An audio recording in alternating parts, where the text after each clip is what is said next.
So guys, for the first method, you want to head over to search and type in troubleshoot settings. Click on it. And then once you're on this, you want to click on other troubleshooters. Now you want to find network and internet. Click on run. And now this will come up. If it detects any problems, it will try to fix it for you. See if that works.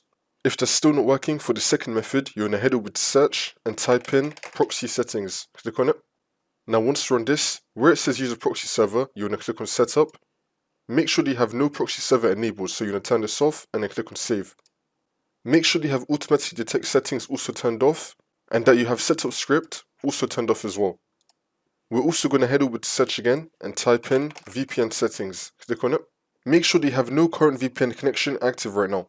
If you do, you want to turn it off. For the third method, you want to head over to search again and type in view network connections. Click on it. And then once you're on this, you want to find your network adapter. You want to double click on it.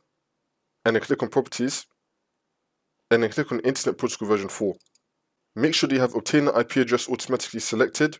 Now you want to select use the following DNS server address. For the first line, you want to make it 8888, and for the second line, you want to make it 8844, and then click on OK.